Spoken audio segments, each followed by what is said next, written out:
दिल्ली की नई शराब नीति मामले में दिल्ली के मुख्यमंत्री अरविंद केजरीवाल को हाई कोर्ट से राहत नहीं मिली है। इस मामले में केजरीवाल ने अपनी गिरफ्तारी और हिरासत को चुनौती दी थी। कोर्ट ने अपना फैसला सुनाते हुए केजरीवाल की याचिका खारिज कर दी है। दरअसल इस मामले में कोर्ट ने ईडी के पास पर्याप्त सबूत होने का हवाला देते हुए केजरीवाल की याचिका खारिज कर दी, जिसके बाद बीजेपी ने आम आदमी पार्टी पर जमकर निशाना साधते हुए कहा कि कोर्ट ने जो निर्णय दिया है इससे आम आदमी पार्टी का घमंड चकनाचूर हो गया है।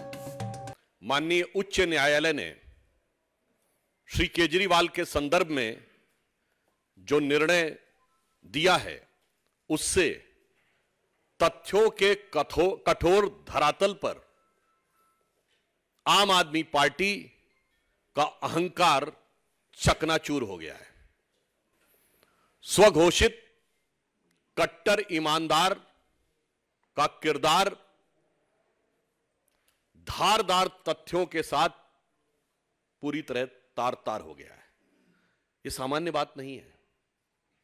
देखिए, जिस प्रकार से उन्होंने जमानत के लिए नहीं, यह बात हम ऐसे नहीं कह रहे हैं, उन्होंने तो सीधे सीधे अपनी अभिरक्षा को ही, यानी अपनी हिरासत को ही चुनौती दी थी।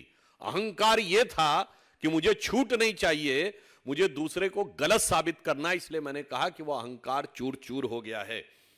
क्योंकि माननीय न्यायालय ने जो अभी मीडिया में प्राप्त सूचना उसके अनुसार यह बिंदु स्पष्ट कहा है, court clarifies that the petition is for deciding the arrest is illegal. क्योंकि उन्होंने तो सीधे यह कहा था कि अरेस्ट ही इलीगल है, यानी वो जमानत मांग ही नहीं रहे थे और इतनी बड़े अहंकार के साथ वो आगे बढ़ने का प्रयास कर रहे थे। दूसरा विषय बहुत स्पष्ट मैं आपके सामने उद्धृत करना चाहता हूं। Material collected by the ED reveals that the Kejriwal conspired was involved in formulation of excise policy. बार बार हम लोग कहते थे साक्ष्य जांच एजेंसियों ने दिए हैं और वो न्यायालय के समकक्ष हैं, ना हमारे पास हैं ना किसी अन्य के पास हैं, इसलिए उस पर बयानबाजी निरर्थक है। स्पष्ट रूप से कोर्ट कह रहा है कि जो साक्ष्य दिए गए उससे प्रतीत होता है कि वह नीति बनाने में बाकायदा कंस्पायर्ड द एक्साइज पॉलिसी, और फिर लिखा हुआ है was involve in the formulation of the excise policy and use the proceed of crime.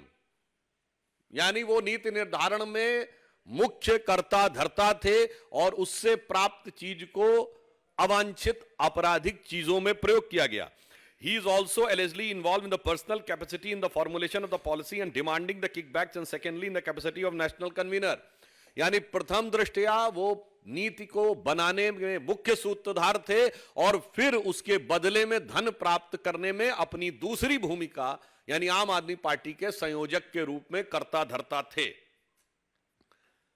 उसके उपरांत माननीय न्यायालय ने एक और गंभीर ऑब्जर्वेशन दिया है।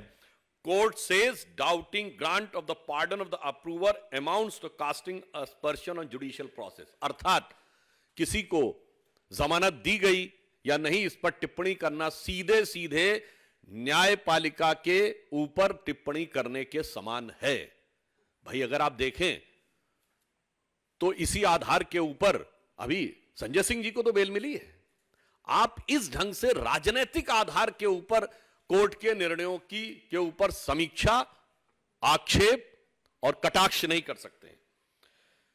इसके आगे और स्पष्ट रूप से कहा गया है, who gives ticket for contesting election and who purchases electoral bond is not the concern of the court.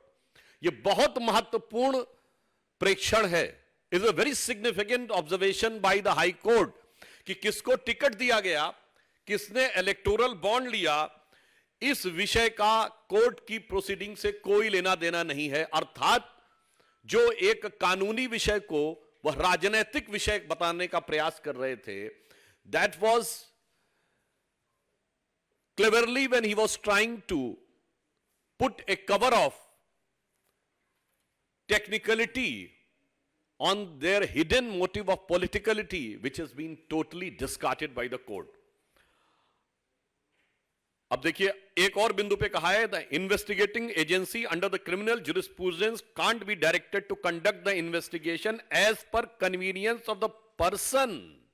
जो बार बार कहते थे कि ईडी हमें यह बताए कि इस तरीके से मुझे जवाब देना या उस तरीके से मुझे इस कैपेसिटी में बुलाया जा रहा है, इस कैपेसिटी में। बहुत स्पष्ट कहा है कि आरोपी को यह अधिकार नहीं है किसी व्यक्ति को कि वो ये तय करे कि किन नियमों, किन प्रावधानों या किस प्रक्रिया के तहत अथवा किस रूप में जांच एजेंसी उससे जांच करना चाह रही है।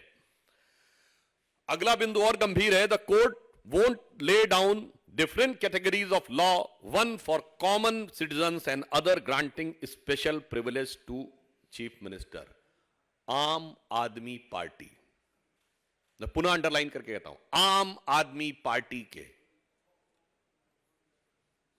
तथा कथित आम आदमी मुख्यमंत्री के बारे में स्पष्ट रूप से माननीय न्यायालय कह रहा है कि सामान्य यानी आम आदमी के लिए एक नियम और आम आदमी पार्टी के मुख्यमंत्री के लिए दूसरा नियम, यानी नाम तो आम, दीवाने आम, और चाहते हैं कि डील किया जाए दीवाने खास की तरह, तो यह खासो खुसूस खासियत पूरी तरीके से खारिज कर दी गई कोर्ट के द्वारा। आपको बता दें, दिल्ली शराब नीति मामले में ईडी ने 21 मार्च को अरविंद केजरीवाल को अरेस्ट किया था और अगले दिन यानी 22 मार्च को केजरीवाल को राउज एवेन्यू कोर्ट में पेश किया गया था।